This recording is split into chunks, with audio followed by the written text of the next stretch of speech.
my internet is spotty at best. I'm gonna see if my internet will allow me to show you the inside of the chicken coop. I've had some people asking about the what the chicken coop looks like inside. So hang on, I just gotta open the gate here. And then I will take you in. So let's slip you around here. Okay, so this is a gate here. I have garlic in this bed here, and then I have comfrey over here and a rose of Sharon, and we're gonna finish this beds with other stuff, and down there is where I'm gonna put some more of the blackberries. Okay, so here's the chicken coop. We repurposed an old window here, and then we ended up actually having to make windows with plexiglass in the front here. I don't know whether those are going to be permanent or whether we're going to see if we can find some glass to put in them. So far they're okay, but they do warp a little bit. So there's the overhang on and my sign from my neighbor at our old farm. So eventually this will all be covered in, and we'll have a little door here, and they'll still be able to access like their entire run out here. The difference is this will be covered in just like the condominium at our old farm, which means that even in the really horriblest days of the winter, they will still have outside access, which is really important for the banty birds. They don't like really getting their feathered feet all that wet, and it'll cut down on weathering and stuff like that. Oh, hello, Sylvester. Okay, so let's pop in here. And, sorry, I just gotta open Fort Knox here. So, as you can see, there's a lot of birds in here. A lot of these ones are growing out, and they will be moving over to the other coop. I'm going to try not to step fully in this coop because I'm pretty sure I'll lose my feed in here. Okay, so in the back there, those are pens that we'll put mums with babies when they first hatch. And we usually leave them in there for a week to 2 weeks as the babies get used to them and they get used to the mums. After they've been in the top, we move them down to the bottom where they're interacting with all the rest of the birds, but there's still a barrier. And then after the 2 weeks point, I will open that up during the day so they can come in and out, and mom will take them in and out, and then we just lock them in at night. And we do that for another week, and then I permanently will close that door, and by then they'll have integrated back into the flock. It's not a necessity. Lots of people leave their birds all together with their babies, and they have no issues. I just like to make sure that we're extra careful and I have the best chance of survival. Now on the top, yeah, there's grain bags kind of blocking that off, but there's a shelf up there, and we keep things like chick feed and waters and all sorts of different stuff on the top shelf. I just have the bags there, otherwise the chickens would go up and they'd roost up there, and I don't really want that. So, there's the coop.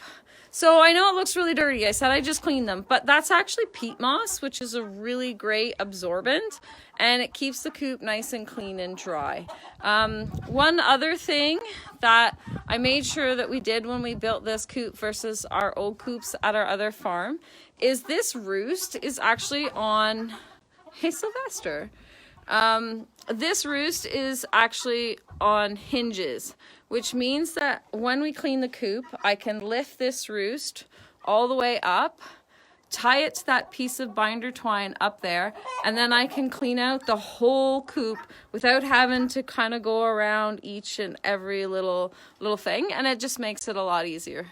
At our old place, Sylvester actually used to sleep in the nest boxes with the chickens and eat any mice and rats that used to be in the coop, but he's just here right now because I'm here, and he thinks that he needs some food or something. So there's my little Millie Fleur and Billy and Mrs. Turkey. So she is the only remaining turkey that I have. She's our pet now. She has a little bit of a bum leg. So when I sold all of my breeding stock before we moved here, she got the pass to to stay on and live forever here. So she'll live out her old days. She's a really good mom. She's really tolerant to the babies. It's really funny sometimes in the summer when I have babies in here, she'll be up there sleeping and she'll have like 3 or 4 chicks sleeping on her back, cuddled in, staying warm, which is kind of funny. And that chicken down there, that's my next oldest one after Biddy had passed this summer. That's Rogue. She'll be going on, I think she's 8. I think she's 8 now. And she's a speckled Sussex and one of my absolutely favorite birds. So yeah, Millie and Rogue are my 2 favorite, and then of course Mrs. Turkey too. I have like lots of my other ones, but those ones are my babies. So, oh, actually, I wanted to see. Somebody asked me about keeping the chickens entertained in the wintertime. So this is a Coca-Cola Christmas ball. It's Coca-Cola releases these usually around Christmas time, and I buy them and I make my husband drink them because I don't drink pop. And then we drill holes in them, and then we fill them with wild bird seed, usually the Dove wild bird seed. So I'll fill it up and then I chuck it in on the floor, and the chickens will actually scratch and roll around and all the treats will fall out. And when the weather's really, really bad, it keeps them entertained and they love it. Now, it's not wintertime anymore, and say you still want to give your chickens a treat. These ones, they're like, I think they're called Chubby or something. Anyway, another little tiny one, same thing. Drilled holes in it. This one needs to be popped back out, but drill holes in it, put the bird seed in it, throw it in on the ground, and it keeps them entertained. And each of our coops gets 1 or 2 of these when the weather's really, really bad. Say like it's minus ridiculous or it's a really bad snowstorm and I know that they're not going to go out. Watch out, Sylvester. I'll do that for them. It stimulates them and it gives them a healthy treat as well. There we go. So I can't wait to actually get this all covered in, but this is all going to take time. The next thing that we need to concentrate on is, so that coop over there, hopefully I don't lose you guys. So that coop there is the one we brought with us from our old place. We just re-roofed the coop itself because during transit from moving from our old place to here, the shingles got a little bit busted and weren't working properly, and the inside of the coop was getting wet. So some of the repurposed tin that we've put on. So that, we call it the dance floor.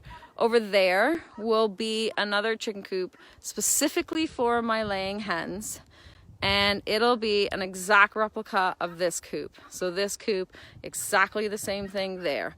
Then all the laying hens will be moved into there. Then this will be the duck and guineas, and then this will be my small my Banty breeds. And of course, if anybody knows anything about Banty breeds, especially silkies, they never get off eggs, so we always have chicks in this coop. So whenever there's a mama duck with ducklings, she'll go in here. Whenever there's a standard size hen that is hatching, she'll go in here. And then once they're kind of, I wouldn't call it weaning, but they kind of do, when they stop raising their young, they'll go back into their appropriate coops. The babies will stay in here until they're the proper size, and then they'll go into the coops that they need to go into. So this coop is kind of like replacing my nursery that I had at my other place, in the form of a coop and a nursery mixed together. And that's kind of what we're doing here.